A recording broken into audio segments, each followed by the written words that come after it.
Hola, ¿qué tal amigos? Muy buenas noches, mi nombre es Luis Alcaraz. Los saludos desde California. Estamos en estos momentos en las oficinas, en lo que fue donde nació HP. Aquí vamos a encontrar el garage donde se fundó esta gran empresa y por supuesto vamos a conocer un poco de lo que había dentro de la casa, vamos a conocer un poco afuera y mientras tanto, mientras se espera el evento, voy a acompañarlos afuera. Quiero mostrarles una placa, la cual creo que es importante que la conozcan. Vamos un momento afuera. Hay una placa, este lugar es un monumento nacional. Vamos a voltear la cámara. Aquí pueden ustedes observar que tenemos, que dice aquí que este es el nacimiento de Silicon Valley. Este lugar se considera, por supuesto, parte de la historia y lo encontramos allá al fondo. Aquel es el garage, en un momento más vamos a ir hacia allá. Nada más quería mostrarles dónde nos encontramos en este momento y por supuesto agradecemos a HP el que nos hayan pues invitado a conocer este lugar. Aquí dice, vamos a ponerle un momento para que lo lean. Nacimiento de Silicon Valley. Vamos a entrar porque parece que ya va a empezar el evento.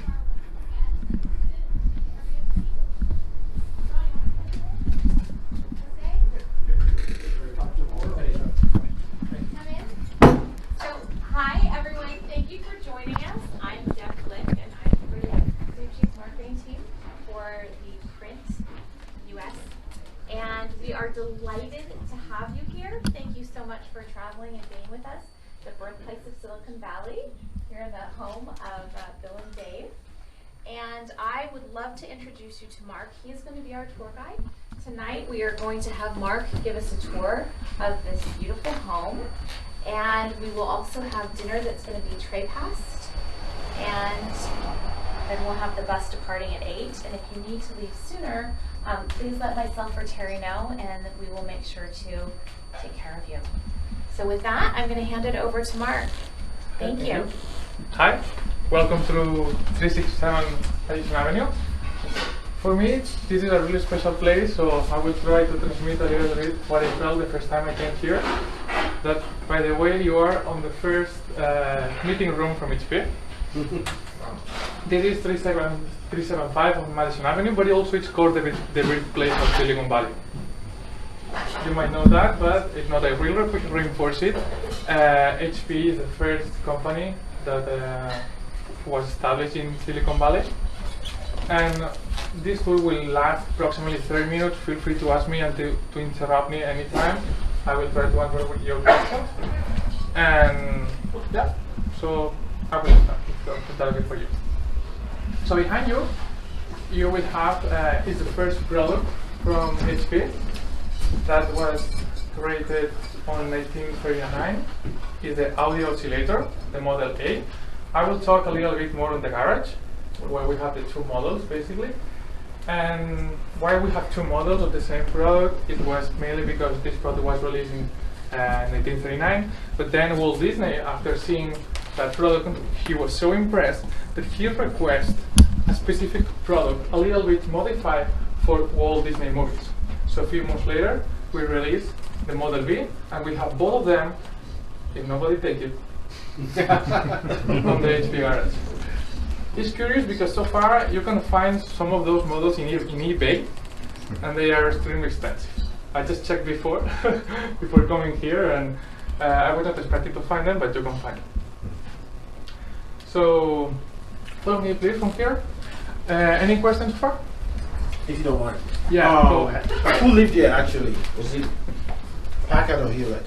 Yeah, they were both living here. Oh, really? In fact, even the wife, they were living here for 2 years. So they came here in 1938 and in 1940. So Dave Packard and his wife actually used to stay in the house, and Bill Hewlett used to stay in the shed back over there because he was single. And they called it first partner.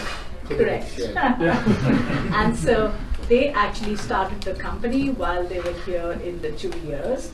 And you know, when you go in the shed, that shed later began their office as well. And Dave and his wife, Lucille, used to actually stay in the house, and there's a little memento here where you can see their bed and how it used to fold out and things like that. And I do have a thing, you're not a channel partner of HP, but if you were, we feel that we are very intelligent today, because when we sell products in Staples or Office Depot, we constantly give them a derivative, which is if our printer looks like this, we do something slightly different and make it for Staples or Office Depot. I now realize that our culture of derivatives actually goes back to 1938, where they did a separate derivative for Disney. So I think we think that we invented it, but actually they invented that even at that time, which I learned about it today. I never knew that they did derivatives at that time as well. Yeah. That's, by the way, anyone knows which was the relationship of Bill and Dave? So they both were students of Stanford. They both graduated and they were graduating in 1934. Each one of them, they started their own career, but they always have in mind that one day they might build a business together. So 4 years later, they decided to come here and establish what is now HP. The reason why they took this home, it was not by the home in fact, it was more for the garage. Because they wanted to have their own place where they could build the products, and the house was nice. What they really liked it was the garage. That, by the way, increases $45 a month, the monthly rent. For the garage. For the And the garage. lady who used to own the house used to stay upstairs. So she used to stay upstairs. Dave and his wife used to stay here, and then Bill used to stay in the shed back, which you'll see. Thank you. Sure. Any question? The furniture, most of the furniture is original. Some other is not original, so we try to keep the look and feel of that ages, that time. That's why they don't allow more than 10 visitors in this at one time. So we have a cap of 10 visitors at one time in this house, because they want to preserve it as long as possible. And when you go tomorrow to the office, you'll see that we have the original furniture of their offices there as well. And you'll see the taste is very similar in their office and here. So it's the same kind of look that was possibly popular in the 1930s. Okay. You can follow me, please. First. Thank you. Here we got the kitchen. Actually, the units as a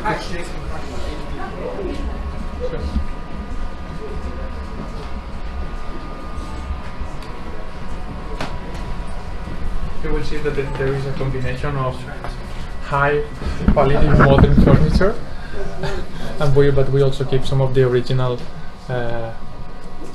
furniture that we're having here on the 1940s. Like the shelf, the table is also original. All the other furniture, as we have occasionally some special events, we had to refurbish a little bit in order to make it good. But I will say that around 70 or 80% of what you see here, it's from that moment.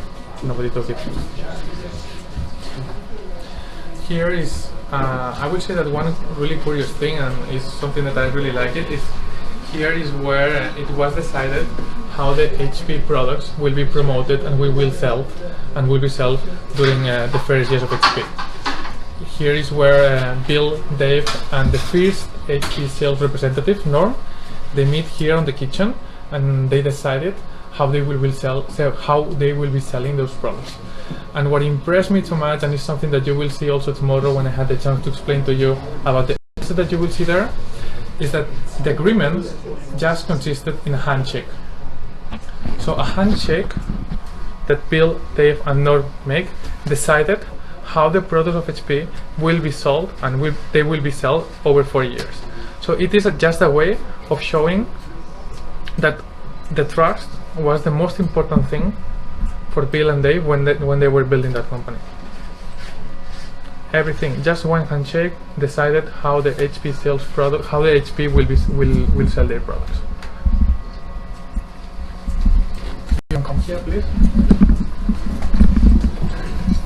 Well, this is the dining room that you have seen on the other moment. The table here is original.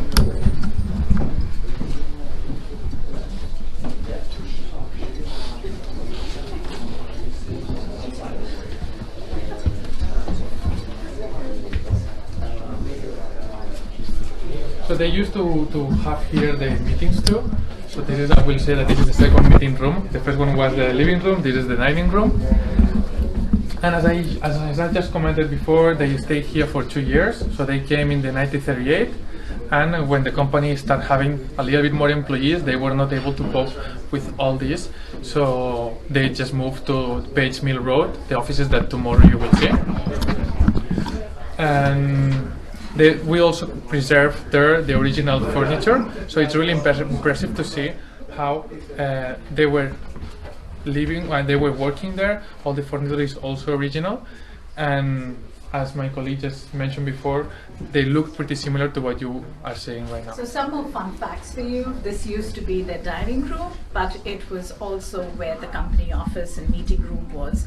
So all the paperwork, all the ledger work, everything was stored in this room.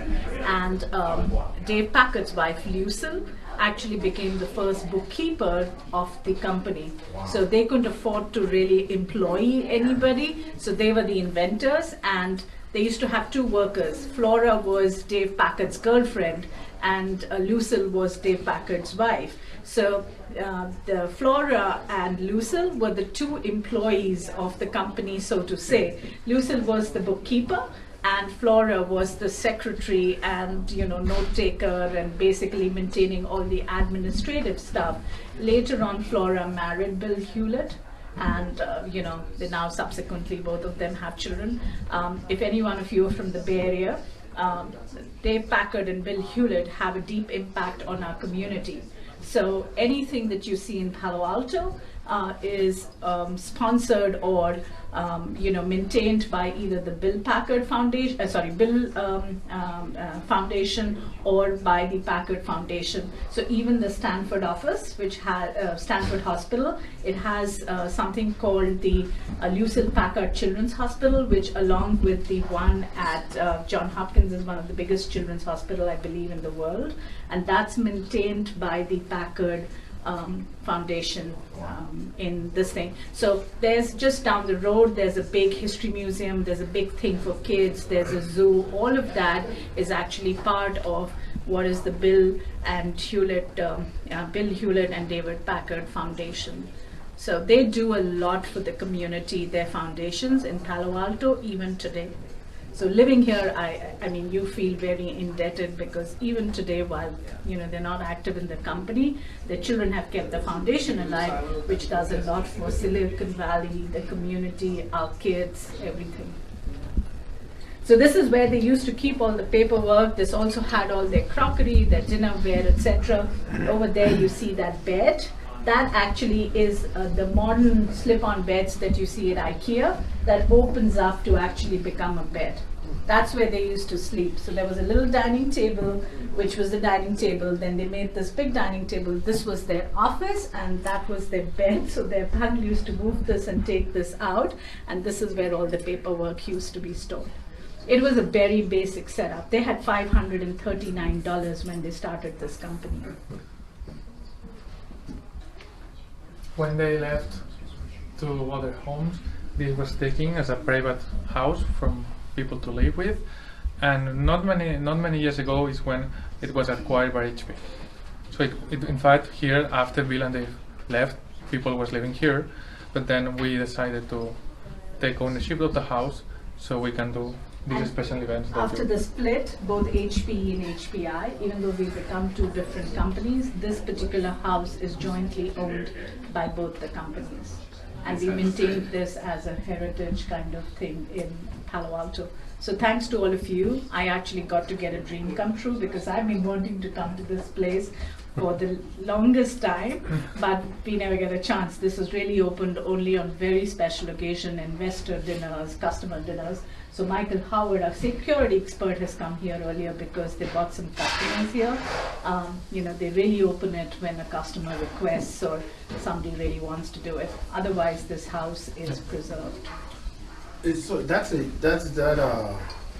that thing called? Whatever it's called. That's the original. Yes. And even that bed, if you can actually open that turns into a bed even today. Oh, wow. And they said it here that they open it and close it every night. Correct. So it was part of the, back and forth. Yeah. Almost like a Murphy bed, right? Correct, Murphy Yeah. bed. Exactly, Murphy that's bed. what it says there. Yeah. And that's their original typewriter that actually Flora and Lucille used to use. Mhm. So Bill was not married, so therefore Flora didn't live here, but she was the first real admin and secretary of the company. Oh, point of correction or clarification, if you don't mind. You said one of the ladies was his wife and the other was his girlfriend? No, Bill Hewlett's girlfriend was Flora, who Oh, he okay. later married, and she was the secretary of the company. Dave Packard, when he moved Oh, in, okay, was okay. already married to Okay. Lucille, who was his wife, and Okay. she was the bookkeeper of the company. Okay, I just wanted to make sure I was. Yeah. She was not dating too either. I'm sorry. Four of them really were the people because they couldn't employ anybody. So she did the books and she did the admin stuff and the, secretarial book stuff like that. So 4 of them. So Dave and his wife were living here, Correct. and Bill was living on the. Yeah, On and the you'll small see garage. it's like a jail cell where Bill Yeah. used to live. Okay. Yeah. Let's go outside. I used to be able to do 27 words on the manual typewriter. Yeah. I know. It seems to be another world now. Yes. Wow, so far away. I learned how to type stuff.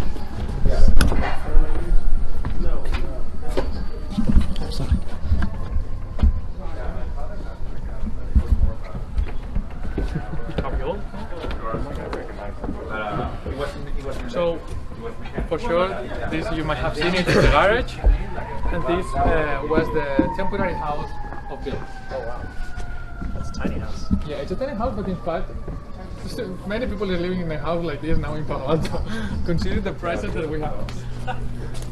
This might be already like $1,500. Where's the tiny house? Well, when I tiny house, but when I just moved here, and you can notice that my accent is not from here. When I just moved, I was looking for rooms or places where to stay, and literally a room like this one, it's here is like $2,000. Absolutely. I agree. I'll just talk to them and we'll get them to you. So this is actually the shed where he stayed for 2 years of his life. Oh wow! You're welcome to come in.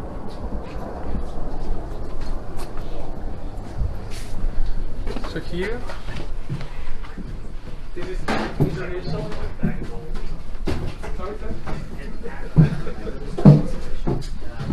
Yeah, it must have been. So here was living Dave for 2 years. Everything is completely original. It's the part that has been less impacted, let's say. And you see here how they were living. It's a little bit cold now. In a cot like this? Yeah, everything is original from that side. It's the only place that has not been touched. Because the kitchen, we need to make some new furniture. The garage, I'm going to explain later on, the products are not the original ones, because whenever they left, they took everything. But we try to have a look and feel and a setup really close to what they had. But this is the only place that has not been done. So here was living 2 meters, you work in feet, right? Yes. So 6.5 feet guy on this maybe 6 feet bedroom. Oh my God. Yeah. It's a lot of aspirin. Dave was really tall guy, and well, you can say there's not that many things. They were all day in the garage, and for me, this is the place that I like the most because it's the most original. It's the one that has less human manipulation, let's say. And for me, it's really hard to see how they were able to live here and create what it speaks now in this small garage, let's say.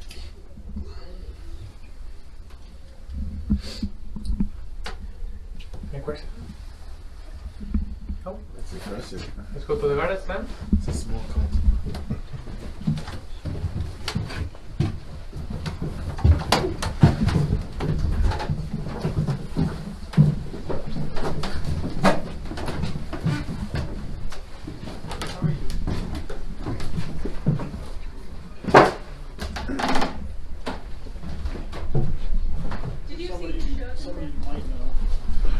Oh my god.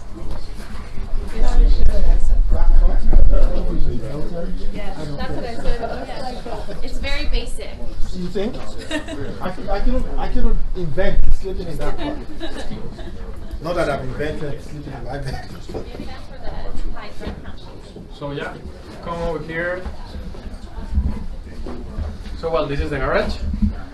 It's 16 feet by 9 feet. And as I mentioned in the beginning, the rent for the garage was apart from the home. So you could have the home but not the garage, but they wanted to have both things together. And the rent of the garage was $45 a month. By that time, I think that was quite expensive considering that it was 70 years ago. $45, it was a lot of money, so it was not that much cheap. So all the furniture that you see here, mainly that part, is not original. When Bill and Dave left, they took everything. Lucky we were that they left some of the stuff, so we took it and we placed it here. You will see here the audio oscillator, the Model A and the Model B. It's almost identical, so you will not be able to notice that many the difference. And it was, as she just mentioned before, the main difference between the A and B, it's just one couple of modifications that they did for Walt Disney, and in fact those modifications, it was what came that product to be that much successful by that time. So basically why this product was useful for is to make better the audio on some of the movies from Walt Disney, and then it expanded to the rest of the world, let's say. They were not making almost money with the first products. That's really nice to say. They almost were just covering the initial expenses, but it was when they started raising the sales where they were able to raise the price, lower the cost, and then is when they were able to make some benefit from that point. So Disney was actually their first customer? Is that the case? Yeah, Walt Disney was the first customer. Perfectly. And they did, with that product, they did some effects for the movie Fantasia? Yeah, Yeah, absolutely. I used to say that to everybody. Yeah, that's totally true. Yeah. The HP was there was kind of it's not really clear, but the official is that HP was built on 1st of January of 1939, even though the first product was sold a little bit some months before. So the official start is let's say 77 years ago almost. Wow. So well, you are welcome to walk around. To play a little bit with the things, not that many because there is a lot of dust. If you want to take a photo, I'm more than happy to take a photo for you inside the garage. And if you have any question, I also will be happy to answer them. For me, this has been a really special place. Most of my mates at HP, they hadn't had the chance to come over here. At the end, we have so many employees. HP was 300,000 employees. Now we separated, but we're still quite a lot. But it's quite a special place, and considering that many mates haven't had the chance to be here, I'm really fortunate to be able to stay with you and to explain. And tomorrow it's gonna follow something also really nice. So you're gonna see the third original offices. So these one are the first one, and we had second offices. But the ones that we have in Page Mill Road, these are the third offices. Everything is original. You will see how clear difference you have between the original offices and the rest of the site, and you will see also some really nice, interesting things from there.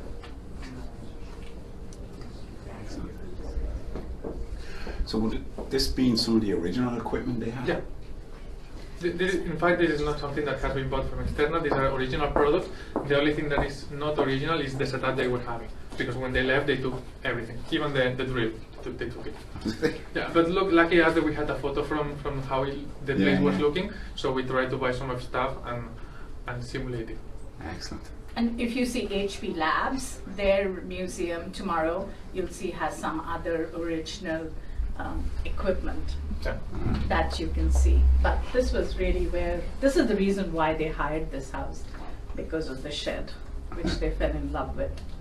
And I've read in one of their autobiographies that they felt that this would be the ideal place to start inventing something that they felt would kind of, enrich people's lives, which is what they were all about.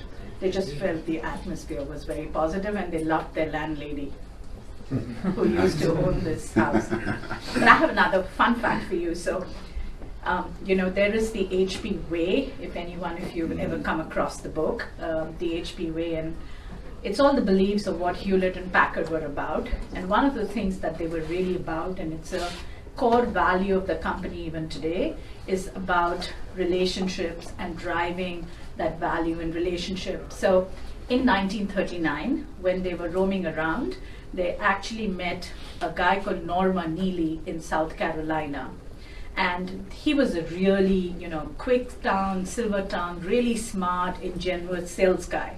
And so they hired him to sell their oscillator and any other equipment that they could invent. And so for 45 years, they had a relationship, HP had a relationship with that company to actually distribute HP's product. Till 1962, they had no formal contract. It was all verbal based between Norma and Bill and Dave. In 1962, they actually bought Norma's company and brought him into HP as head of distribution. And so they had a relationship for 62 years with no contract for the first 30 years of their relationship. So And he distributed all HP products. Sorry. The contract was the handshake that I just mentioned that happened on the kitchen before. Just to Yeah. leave the dots. Correct. So it's how Bill and they were basing their relationship on the building of a company just by the trust. A gentleman's agreement. Yeah. Yeah. And tomorrow there is a really nice play on those offices where you will see the open door policy, what it was meaning for HP, with a real and clear example. I just don't want to give you more hints, but it's really nice to see what I'm going to be able to show you guys tomorrow. Yeah. Thank you. Sure. Any questions? Okay, it's safe to assume that you guys are not into oscilloscopes anymore, right? No. No, but It's all digital. yeah. But you can buy it in eBay. No, there's no value. Yeah. In fact, there is. I'm living in Palo Alto, and there is one kind of internal house neighborhood that is called Next Door. I just discovered here, and one day, it's like a collaboration between different people who is living in Palo Alto. When people were they're moving out, and they were saying, "I have the X335 calculator from HP. I'm just giving it away because I don't want it." And you see that I was working for that time, so sure I should not check my Gmail. I just went to my manager to say that, and I just came in, 2 minutes, it was not. They took it already. So for me it was really, really heavy to see this, because even 77 years ago, people are still remembering that place and the oscillator and the first product like the calculator that maybe most of you have played with it. I haven't had the chance to play with. How people are still, loving those devices.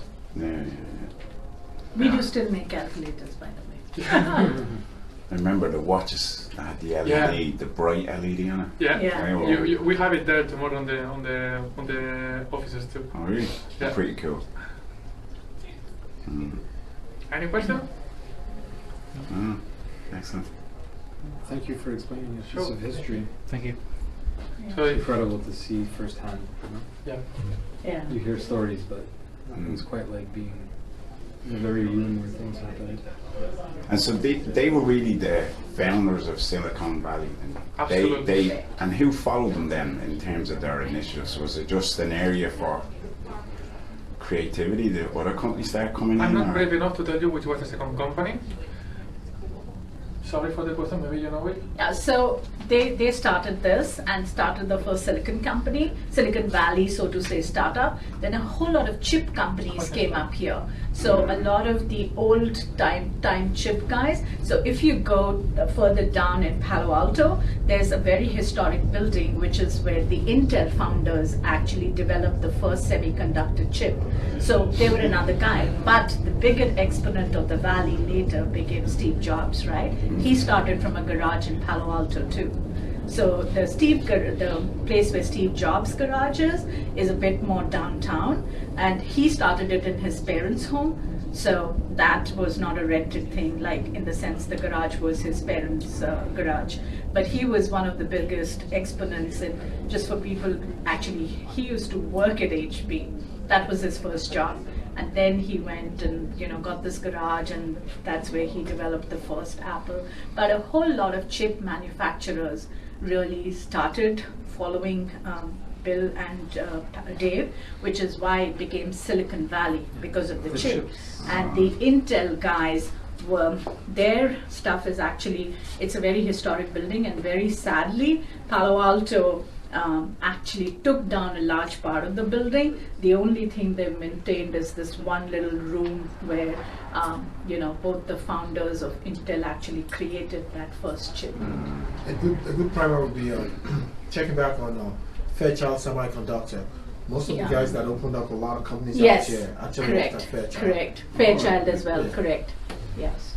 So they started with the oscillator, and then actually they did a lot of medical equipment, right? Bill and Dave, that was their first thing, not so much the printer or the PC, it was more the medical equipment, which later on got spun off as Agilent into a different company.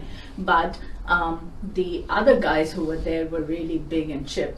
So if you go to North Palo Alto, which is where today all the Steve Jobs and Larry Ellison and Mark Zuckerberg and Sergio and all those guys have their houses, a lot of that original houses used to belong to the Silicon Valley millionaires at that time. Like the guys who made their money in the chip time, and today they're either they're dying or they moved out or whatever else. Yeah. So for example, the house that Mark Zuckerberg stays in was owned by one of the original chip guys, and he bought the house from him. Nice. And the reason why they built HP, and there's something that I missed at the beginning, it was mainly the teacher. They just challenged Bill and Dave to build their own company instead of joining current existing companies. So they say, okay, instead of going to these big companies to make a lot of money, why you don't create your own company and make the life better for everyone? So that's why everything started. The ignition from that is that teacher at Stanford, they challenged them. And as a curious thing, I can say that all the companies that are here in Silicon Valley, they own the land where those companies are made to Stanford. So there is leasing of over 100 years that they, for sure, they scope off. So Stanford owns on the land. All the land. From which they're leased from. So even HP's land is leased from Stanford. Stanford? Yeah. They're the only landowner in Palo Alto. They own all of the land. Yeah. They still do. Yeah, How it's did going to that- end up in maybe 20 years, more or less. Yeah. How did that come about? So Stanford, so if you go back to Palo Alto's history, and this I'm speaking to as a Palo Alto resident. Palo Alto in the old days was acquired a lot of wealth through the mining, right? And there were a couple of people who settled Palo Alto really. It was a lady called Juana Briones, it was a guy called Peter Coates, and it was the Arrillaga family, which is still very big here. These were the three original settlers of, at that time it was called Mayfield, it wasn't called Palo Alto. There was a town called Mayfield, there was a town called Palo Alto. And they were later merged and came into this, Palo Alto was the town there. And so Peter Coates had no wife, kids, etc., but he was a huge landowner. So when Stanford Leyland started the university, Peter Coates donated all his land to him. And so Leyland became the owner of all this humongous amount of land. And the reason he started this university was because he had one child who was born after many years of his marriage, and the child died when he was 13. So he went to Howard and said, I want to donate a chair in my son's name in Howard. Harvard And University. And Howard said, sorry, we don't accept coal money and mining money. God knows how you earn this money, and refused to take the chair. So he got so upset that he said, I'm going to set up a university in my son's name. I believe the couple were at that meeting in Harvard University, and after they were rejected, the wife said, okay, hold on, dear, how much, they asked the person, how much does it cost to have an university? And the guy said just a ridiculous amount because he thought they were poor people. Yeah. And they said, I don't know, 10 million? Oh dear, let's do our own. Yeah. So that's how they came back with that twin. Yeah. And they decided to So start then the he university bought the here. land Wow. and he set up Stanford University. Yeah. If you go inside Stanford, there's a little church. In that church, there's his son's memorial and Yeah. his wife and his kids and all that is there. And Peter Coates donated all the land to him. So Stanford actually is one of the richest universities in the world because Yeah. they're one of the biggest landowners. Because of the real estate. And given the prices of real estate here, Yeah. I mean, it's crazy. So It's that's incredible. how they became the biggest landowner. And all the land that Silicon Valley really stands on is all Stanford's Even this land? Not this land. This is all bought up from Stanford or from Juana Briones or the Arrillaga family by people. But a lot of where the Page Mill area, where the accelerator is, where the Page Mill area, all of that is all owned by Stanford. So- The Stanford Mall, all of that is So Stanford all that land. surrounds the university pretty much. Yeah, more pretty or less. much everything Yeah. surrounding. All the land that was owned by Peter Coates. Okay. Basically, he donated it all. Wow. Interesting. Wow. So all of Yeah. it down Page Mill, this side of Page Mill, the Dish, which is the most famous walk in Palo Alto. So it's a little hill which has a dish on the top, and that's why it's called the Dish. All of that land, all of that was Peter Coates' land, and he actually donated it. And they say that, at that time there was a lot of persecution against something. So a lot of Palo Alto has actually tunnels running underneath. Wow. In that part of Palo Alto. This side of Palo Alto is really the old chip money. Right. Interesting. Well, thanks for that. Yeah. Any other question? You know everything.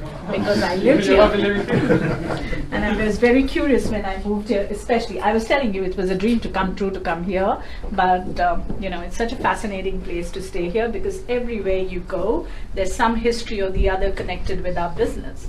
I mean, anywhere you walk, there's a famous cafe here where, Google signed. This is the place where Mark Zuckerberg did something. Or this is the place where Intel came up, or this is the place where something comes. So wherever you go here, there's so much of history that I spent a lot of time just reading it up. A real historian buff on Silicon Valley. Yeah. Alternate career. You never know, right? Exactly, yes. But you do like giving tours. So. Anyone I wants love to that. take a photo It's my of you here? Just let me know. Yeah. I'll be happy. Can I say something? Hablo español, ¿verdad? Sí. ¿Crees que me puedes ayudar a hacer una pequeña introducción en español